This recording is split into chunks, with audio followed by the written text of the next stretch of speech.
the 18th century philosopher Voltaire, who's probably one of the figureheads of the Enlightenment, said this: "If in the market of Paris, before the eyes of 1,000 men and before my own eyes, a miracle should be performed, I would rather disbelieve the 2,000 eyes and my own 2 than believe it." As we're going through Mark, we learn various things, and one of the themes that Mark brings out is the nature of faith. That faith is more than just observing and seeing facts, it's actually making the connection of understanding their significance. And we now reach the halfway point, or nearly, in Mark, and as we mentioned before, it's a brief account of the life of Jesus, but it's not just a collection of reminiscences, but carefully collected incidents, ordered and purposed for one thing: to explain the gospel, the good news concerning Jesus Christ. Now, the passage we have is a fairly simple one. It falls into 3 parts, and as you probably know, we've been going through Mark, and I can assure you that from the very beginning, we really had no idea what we were in for.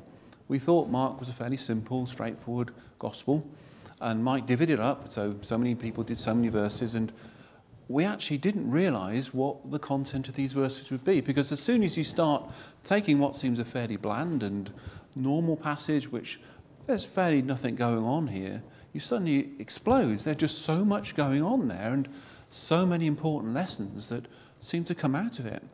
And I must admit, I think both of us, until we start preparing the next sermon, we don't even realise this. So who knows what's going to happen next time? Anyway, the 3 parts of this. The first, we have the miracle of the feeding of the 4,000. The next we have is a dispute with the Pharisees, the Galilean Pharisees. And then we have a rather puzzling and strange response to the disciples. So first of all, we'll deal with the miracle. The text goes, "During those days, another large crowd gathered. Since they had nothing to eat, Jesus called his disciples to him and said, 'I have compassion for these people. They have already been with me 3 days and have nothing to eat. If I send them home hungry, they will collapse on the way because some of them have come a long way distance.'" So this provides a backdrop to this passage. And like Mike said, you're kind of thinking, well, has Mike got this a bit wrong? Maybe he's just repeating himself. And even when we accept that these are separate miracles, we tend to think that this is a sort of a Cinderella version of the previous one. It's not special. After all, there are only 4,000 and not 5,000. And don't you know, there are only 7 baskets, not 12 baskets. So really, it's a bit of an inferior miracle. But it's not that. It's just a different miracle. And we'll see that it's not inferior at all. And so, first of all, why is it different? The first, it was in a totally different place. The previous one, the 5,000, was on the west side, the northwestern part of Galilee, near towns. This is on the eastern side of Galilee. And why does that matter? Because there are a different set of people going to be there. On the west side, there would have been mainly Jewish people. Here, they're going to be a mixture. There'll be a mix of Gentile and Jew. And that might not sound very much to us, but this was groundbreaking. This was actually fulfilling the prophecy that was prophesied of Jesus, that he would be a light to lighten the Gentiles. And it mentions in Isaiah, the people who walked in darkness have seen a great light. That's the first point. The other thing is just a normal, ordinary things, like the location was quite different. Rod mentioned that the last one, the time of year meant that the grass was green, they could sit on the ground. But here the grass is barren, they're in true wilderness. And this crowd has not run ahead to meet him, they have gathered round him. And this crowd aren't from the local towns, some of them have come a long way. And at the end of the day, they need feeding. Now, in the previous time, it's the end of the day, the disciples interrupt Jesus from his teaching and initiate that Jesus should send them away. And here, in this case, Jesus actually initiates the process of sending them away, but there is a concern from his part. Before, the compassion of Jesus was for their ignorance, that they were like sheep without a shepherd. But here, these people seem to have been hungry for his word, and his compassion is actually for their physical well-being. And Jesus' approach to the disciples is different. When the disciples suggest to Jesus in the 5,000 case, he says, well, why don't you feed them then? And their response is, well, we haven't got enough money. We'd need probably many, many thousands of pounds to be able to feed these. But in this case, Jesus says that they ask Jesus, what can we do? We don't know what to do. And so, well, apart from the obvious differences, the number of people, the number of loaves, this isn't the most surprising thing about the miracle. It is this. His disciples answered, "But where in this remote place can anyone get enough bread to feed them?" Jesus said, "How many loaves do you have?" 7, they replied. The remarkable thing about this is, why do the disciples ask that question? Surely they should know that. They've seen Jesus feed 5,000 people. What is the problem? So there are a number of suggestions here, but the first of all is why Mark mentions it, because you just can't make this up, can you? The disciples are never seen in a positive light. Imagine if you or I were writing the Gospels, we would be semi-heroes, I'm pretty sure.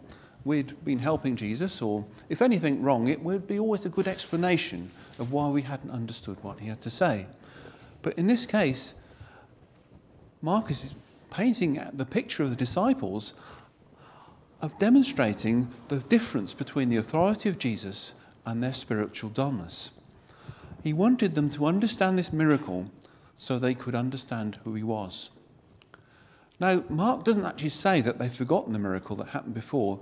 The question was, could he do it again? Could they dare to expect this to happen twice? Now, actually, even Moses has the same unbelief. Moses is asked to do the same, to do something, and he gets it wrong himself. And if we're honest with ourselves, so do we. We have things done for us, God answers our prayers, and the next time around, do we look back and think, well, God did it last time, surely he can do it this time? Often we're just as uncertain and diffident as the time before. Now, there is a slight difference between the two. I don't want to overemphasize this. Their response is different in tone and function. Their response is indirect. They're almost referring the question that Jesus asks back to him, saying, what are you going to do then? We can't do anything. We recognize in this situation we're utterly powerless. There are no resources in this wilderness. There are no towns even where we could buy food. There is nothing here. What are you going to do? And his response is, I know what I'm going to do. So he told the crowd to sit on the ground. When he had taken the 7 loaves and given thanks, he broke them and gave them to his disciples to distribute to the people, and they did so. They had a few small fish as well, and he gave thanks for them also and told the disciples to distribute them. The people ate and were satisfied. Afterward, the disciples picked up 7 basketfuls of broken pieces that were left over. About 4,000 were present. After he had sent them away, he got into a boat with his disciples and went to the region of Dalmanutha. So we know the pattern, what happened. The crowd is told to be seated. He gives thanks to God for the food, and he feeds the whole multitude, not sparingly. They are full and they are satisfied at the end of it. And there is abundance of provision left over. And also, just an aside, note that they collect the leftovers. You think, well, Jesus could do a miracle anytime. Why do they even bother? But it's a lesson for us about stewardship. Just because God provides for our needs doesn't mean we should be careless with what he gives us. We should treasure and actually be responsible for the provision that God gives us. And I mentioned the basket full of 7 because actually here is, the word is a different one to the baskets of 12. The description of this basket is a huge basket. It's a rope or mat basket. It's large enough to carry a man. So in quantity, the amount of bread left over was far exceeded the previous miracle. And without much ado, Jesus sends the crowd home and they depart to Galilee on the northwestern shore. Now we come to the interlude with the Pharisees. The Pharisees came and began to question Jesus. To test him, they asked him for a sign from heaven. He sighed deeply and said, "Why does this generation ask for a sign? Truly I tell you, no sign will be given to it." Then he left them, got back into the boat and crossed the other side. So they have a brief move to the western shore, and the Pharisees come out to argue. And their approach is hostile, and they're continuing a previous discussion. They're extending the controversy that we heard of in chapter 3 and it's to do with their response to the casting out of demons. Because when they ask for a sign of heaven, they're asking for something which was quite common in the Old Testament and to Jews, to authenticate God's work. In 1 Corinthians, Paul mentions that the Greeks seek after wisdom, but the Jews desire a sign. And they want just not any old sign, they want a sign from heaven. They want a direct sign from God to prove the authority of Jesus. And behind that was a demand was a firm conviction that some of the miracles, such as the exorcisms, were not from God. They were demonic, a kind of black magic. And therefore they would not accept them. Now there was no question that Jesus had performed miracles, but they were requesting something different, a direct sign to demonstrate that the source of the miracles was from God. In other words, they were asking Jesus, they were demanding of Jesus evidence regarding the source of his authority, because at the end of the day, they would not believe. And Jesus' response, he is sad, he sighs, and it's a sign of indignation, of grief, and perhaps even exasperation. And he refers to them as this generation, the nation of that day, arguably the last and worst of a rebellious race, because they had sinned more against light than any generation that had gone before them. He was aware of their hostility and unbelief, and his reply to them was stern, because he refused their requests in a categorical and uncompromising way. They may have thought that they had the right and authority to judge him by their scribal rules, but Jesus has none of it. He is not bound by them. He is the authority of the law that they received, and he does not need their approval or to justify himself to them. And he sees through all their plots. But worse still, he sees their unbelief. And the phrase he uses, actually, in our Bible, it says, you're not going to have a sign. It's much, much stronger than that. It's literally, if a sign will be given to this generation, ... It's kind of an implied oath. In Psalm 94, it's a kind of parallel there. So I swore in my anger, if they shall enter into my rest. And there are sort of examples in the Old Testament. It's almost like, God do to me and more also if, that kind of thing. It is an extremely strong statement. He said that they will not have a sign. And he sees that nothing good can come of further debate with them. And that is all he will say to them. That is all he's going to give them. He's given them an audience, and they have not appreciated it. And he departs abruptly. It's almost like he turns their back on them, and they go in the boat to the northwestern shore, where they'll arrive in Bethsaida in verse 22. But in the meantime, we hear about something else. The disciples had forgotten to bring bread, except for one loaf they had with them in the boat. Be careful, Jesus warned them. Watch out for the yeast of the Pharisees and that of Herod. So the Lord is so concerned for the disciples, about the disciples and what they might get from them, from the Pharisees, what they might hear from them, that they might actually be infected by them, that he gives them a solemn warning whilst this is in their memory and whilst it's in their minds. First of all, he says, watch out. It's more than just avoid. It's morning, have your eyes open. Be watching for this, because sometimes it's not easy to see, but watch so that you are aware of what is going on. Look out for it. Now, this translation says actually yeast. The word actually refers to a small amount of dough from a prior batch. And that, if it was mixed with a new batch, would make the bread rise. Almost always, leaven, or this, is used in a negative way. Perhaps one exception in the New Testament, but it signifies the permeating power of corruption or of evil. And we'll discuss in a minute what perhaps the Lord is saying on this. Now, it links to Pharisees and Herodians here, and you first sight, we don't really know much about the Herodians outside the Bible. It's suggested that they are supporters of the Herodian dynasty. They want Herod to be installed as a dynastic leader in Judea, to lead a theocratic state, as opposed to the Pharisees who are waiting for a Messiah to come to lead the nation. And on the face of it, they have little in common. And so if we're going to look at what they were talking about, we perhaps have to see what they did have in common. And it's clear that they both required a sign, and there is something else that they had which wasn't obvious. So the disciples said and had a discussion. They discussed this with one another and said, "It is because we have no bread."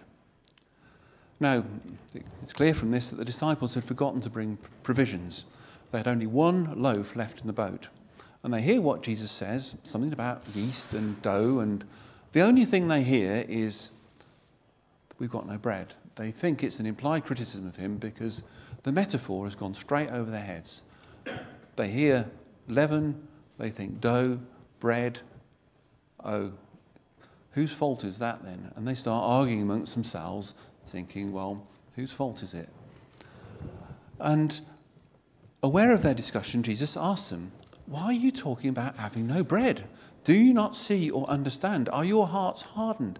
Do you have eyes but fail to see and ears but fail to hear? And don't you remember when I broke the 5 loaves for the 5,000, how many baskets of pieces did you pick up?" 12, they replied. "And when I broke the 7 loaves for the 4,000, how many basketfuls of pieces did you pick up?" They answered, 7. He said to them, "Do you not still understand?" So the Lord is aware of their arguing and reasons with them to bring them back to the true point. And he raises 5 rhetorical questions, all pointing to their lack of spiritual insight. So the first question, why are you arguing? It's not actually the point that they're arguing. The point is, why are you arguing about this? You've missed the whole point about what I was talking about leaven. Why are you arguing about that? That's got nothing to do with what I said. Do not yet see, and it concerns their failure to understand his parable. Just like, actually, they'd failed to understand other parables unless he'd explained them to them.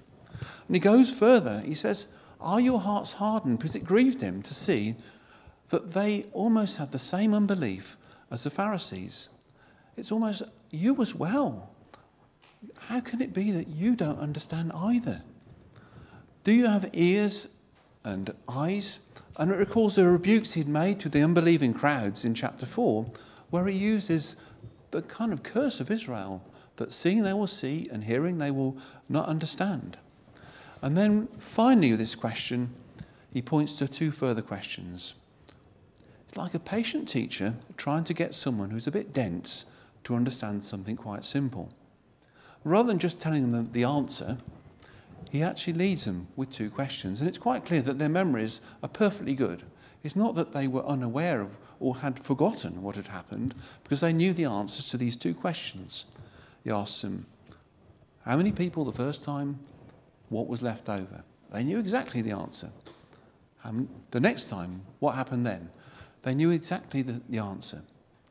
But they still had not made the jump to the answer. Memories were fine, but they had failed to understand the significance. Now, Mike did point out, so what did they not understand?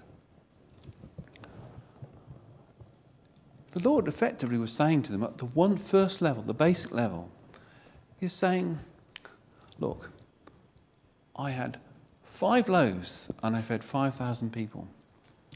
I had 7 loaves and I fed 4,000 people. I have 1 loaf. Don't you think I could do anything I wanted with that? Why do you think I would need your help to actually feed you and provide food for us? I can provide sufficient food for all of us for our needs. And if I needed your help for it, I wouldn't need yours. So why do you think I could possibly be discussing your failure to provide bread?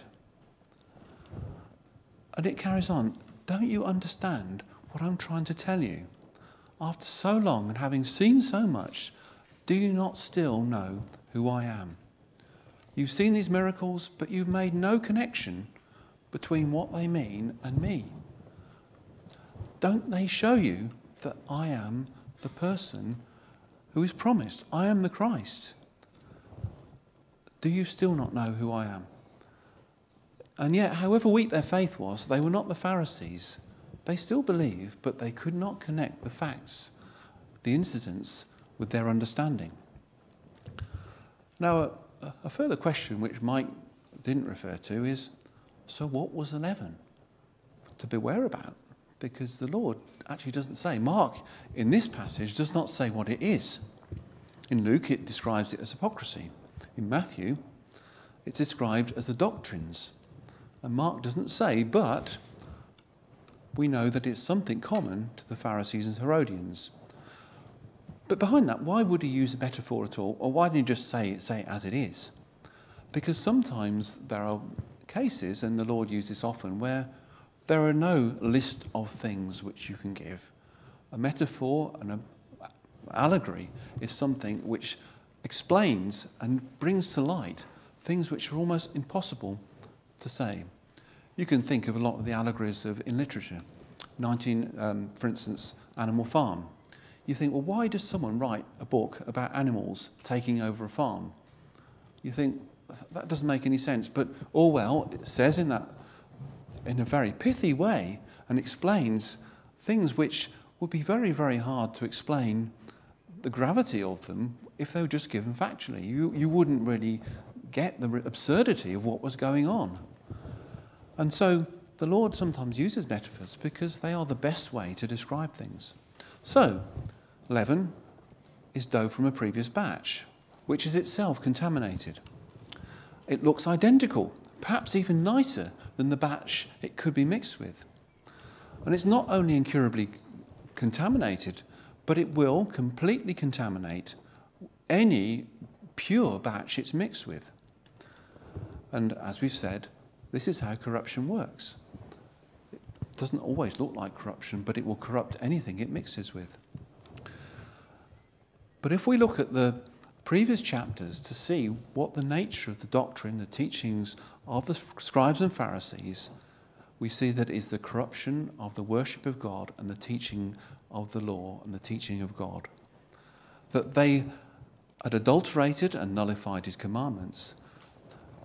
Their blatant hypocrisy about what they were told not to do and what they were supposed to do. In short, they had a religiosity without faith, mercy, compassion, or faith, which focused on the visible and external, the tangible and material. And the true intention of God's message to them was deliberately missed, and faith and mercy were avoided. And that's the way they wanted it. That was the leaven of the Pharisees.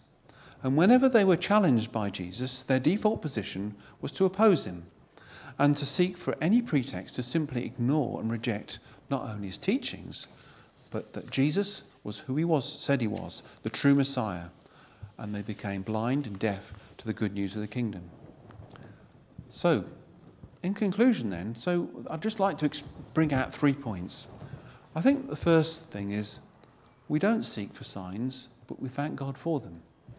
We saw with the Pharisees that because their starting point was unbelief, no miracle, no healing, no casting out of demons would or could ever convince them.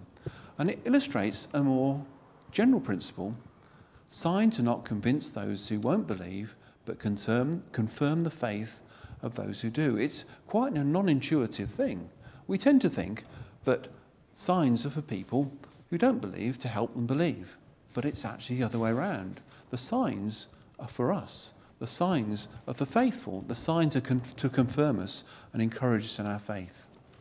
And they're given to us not in response by our demand for proof or validation, but from a love and care from our Father in heaven for our encouragement and to increase our faith in him. So the second point, the leaven of the Pharisees is here today. The Lord told the disciples to beware, to watch out for the leaven of the Pharisees. And you could say, well, he said it to them, and that was 2,000 years ago. It wouldn't have been written there if it didn't apply for us as well. If the leaven of the Pharisees could infect them, and remember it's given in a very general form, it can infect us. And so also we need to be aware of it. We need watchfulness, as the infection of the leaven is not directly visible, but we can see it from its results. It turns a Christ-focused Christianity into a nominal religion based on rules, where forms and externals replace the work of the Spirit in our lives. The true essence of Christ's teaching is submerged and extinguished under a plethora of other doctrines and teachings, and those who are seeking are hindered because Christ is not the focus of this, or worse, not present in these teachings. The final point is, don't remember what Jesus has done for you, remember who he is. One of the failures of the disciples was not that they had actually forgotten of what Christ had done in his signs and miracles. They hadn't forgotten the events. They hadn't appreciated the significance and what they signified.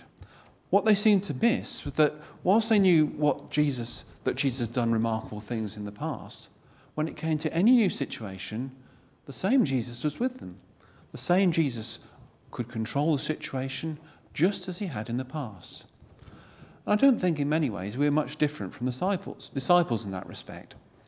When we encounter new trials and challenges, we may remember answered prayers and past deliverances, but we still do not appreciate fully that the same Lord is the same Lord as yesterday, he is today and forever. And this should be a great cause for encouragement. I remember Rod said before now that we often, when the next trial comes, we've forgotten the previous one and what happened then. Because whatever situation we face, ones we have experienced before or ones which are so new and different we can't even process them, we have the same Lord Jesus with us who can hold us in any and every situation. Signs are not for unbelievers. At the beginning, we heard the quote from Voltaire, we can have people see the same facts, the same evidences, and understand and believe totally different things. We have a Saviour we believe in. He is our Lord and he is our Master, and he has control over everything. Everything that we have seen before, everything we see today, and everything we will face in the future.